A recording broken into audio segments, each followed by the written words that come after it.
welcome to day 19, and today we've got a repeat of a pattern of a phrase that we've been doing back in day 17, and these are phrases that we originally came across back on day 9, so we're quite familiar with these phrases now in the right hand. It does have the addition of a grace note today. Naturally, if you're finding that tricky, you can leave the grace note out, and that will make today simpler, because the addition of this grace note has just altered slightly the fingering that we're going to be doing. It's taken me about 40 minutes to find the fingering that feels most comfortable for me. So if you find that this fingering doesn't feel comfortable for you, that's okay. It means that you may need to take some time to find the one that works for you. And I can give you a few examples. But let's start by playing today's section. So this is bar 80, and it goes like this. 1 and 2 and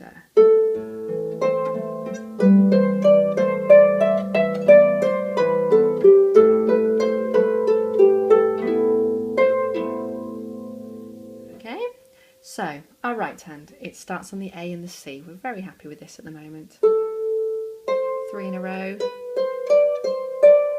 Then we swap finger on the top E as it repeats, but there's only one of these, because then we're going back onto it, and we'll go back on with our thumb for the grace note. 1, 2, and I found 3 most comfortable that I played around with a lot, and we're going to go, so the grace note's the thumb, and then I'm crossing over with the 1, but I've only got 2 more notes to fit on after this, so I'm actually going to bring out 3 and 4, so I'm just leaving 2 very neatly in the palm of my hand. 1, 3, and then I can get on with all 4. And then I'm doing the thumb slide here that we did back in day 9, which gets me comfortably onto a 2 for the beginning of bar 84, which is really the beginning of our next phrase. So let me put that all together, just this right hand. 1 and 2 and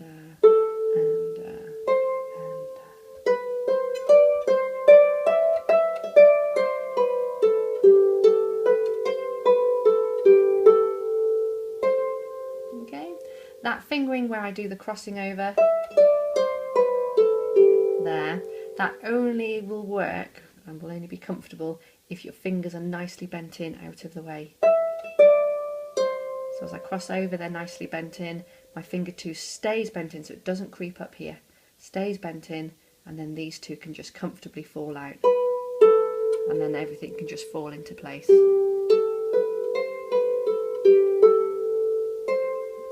And you'll remember when we do a thumb slide that we're going to be pushing it onto the next string, but we also get our next fingers on ready. That gives us the strength to do this thumb slide.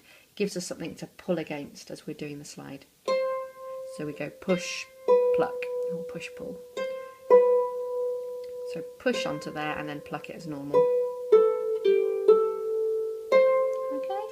So one last time, just that right hand. 1 and 2 and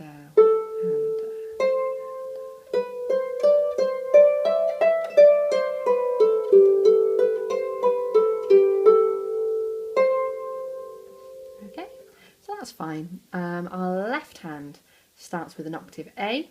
We will be going to the E, but it's on the way back up. So for the moment, we're just going to place the thumb and the 4. We'll play that thumb, and then we can be getting our 2 onto the E, because now we're going to be heading back up, and we can be reaching with our thumb for the C. We may not be placing it yet, so we play our low A, and then we can get our thumb onto the C, and then the A on, and then our C, and then the G and the E will place, and then you can get your thumb ready on the A. Okay, and that's the first place where you'd actually then come off. So if I play that at a sort of proper speed, not talked through, 1 and 2 and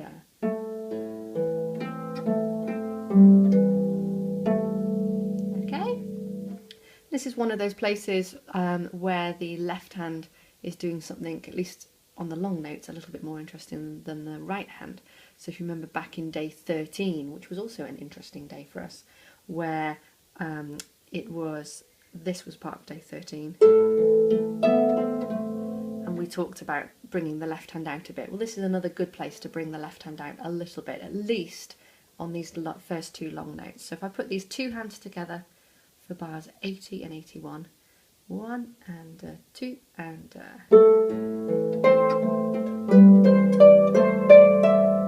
okay, one last time of that. 1 and 2 and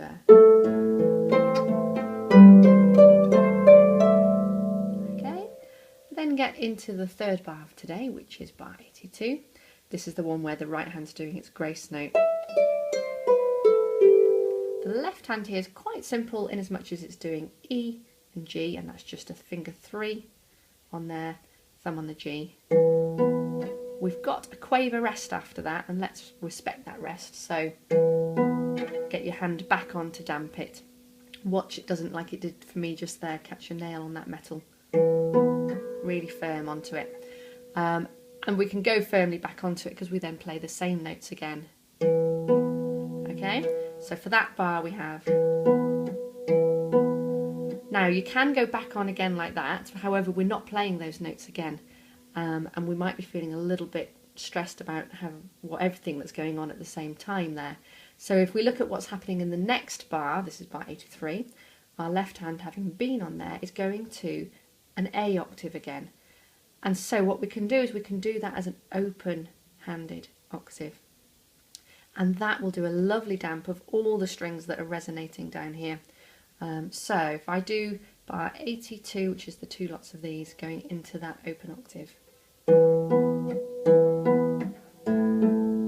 Okay, so I do the E, B, I go back on with 3 and 1, which damps those 2 notes for the second E, B, then I do an open octave hand, and that does the damping of that second lot of E, B, so we're giving it that rest at the end of bar 82. So then we have our open A. Okay, so let's just put that properly together. 1 and 2 and okay, and notice that on the open octave I play that A and then I bring it back into the hand again in this case. You can just do it like that, but because of where we're heading next, we're only doing the 1 open octave, so I'm bringing the A and getting it into my hand again, which just brings my hand back to the right sort of shape that we're going to need for our next note. So before we move on to that, let's put all of that left hand together from bar 80. So we've got the A octave, and then we'll be putting the E when we're heading back up. 1 and 2 and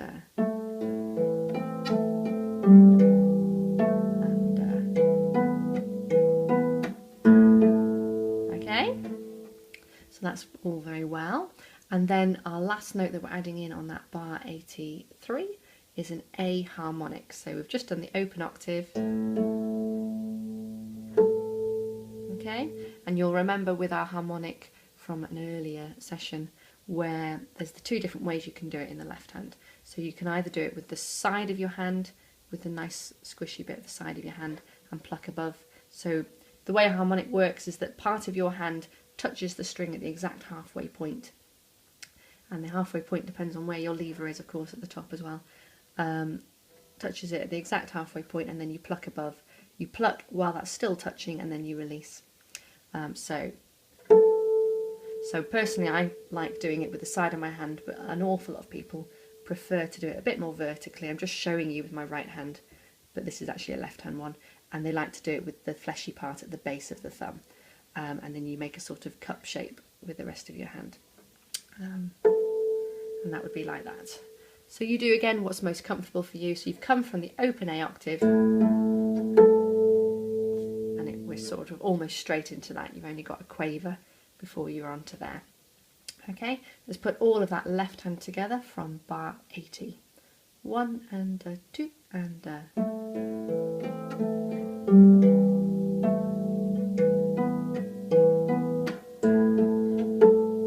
okay, and then let's put that with the top hand. We'll take it nice and steady this first time through. 1 and 2 and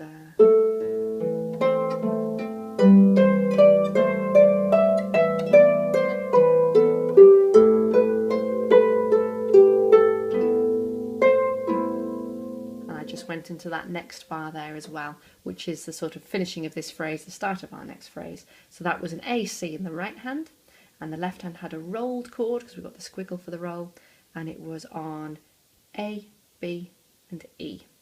And that first one is rolled, it comes, and then the second one, which has got a sort of sideways square bracket, that means to play it dead straight. So that we have the marked difference between our roll and the dead straight one. And the timing there would be, I'll count in and I'll keep the counting going just so you can feel how it's going to go. So 1 and 2 and 1 and 2 and so it just comes a quaver after our beat in the top hand. Okay, so we'll go all of that together from bar 80. And don't forget, we've got our practice videos that take all of this at a much slower pace so that you can really get to the nitty gritty of it. Bar 80. 1 and 2 and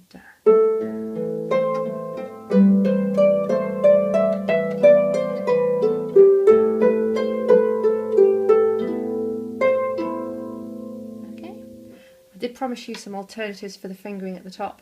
If you're quite happy with what you've done, you can stop watching now. If you want to carry on for a little moment more, some of the alternatives on this fingering in bar 82 that I played around with were, so I was doing that 2, 1, 2, and then I had 4 on. That was quite nice when I was just doing the right hand on its own. Once I was trying to put hands together, I found I didn't naturally do that.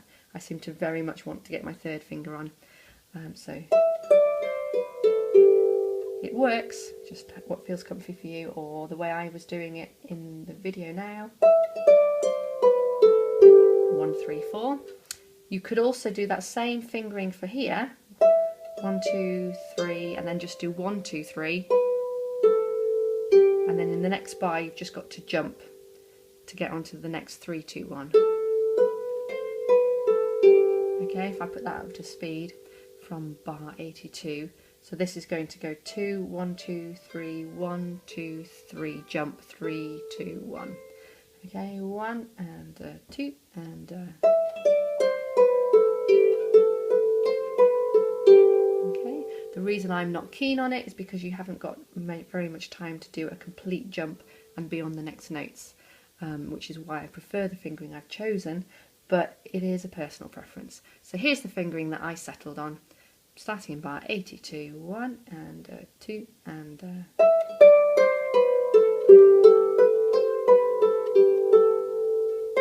when I put that with the left, that felt the most comfortable. But you go with what works for you, but do try it with your left hand joining in as well to check that that fingering that you're practicing so hard still feels natural when you put the left hand with it. Okay, well done.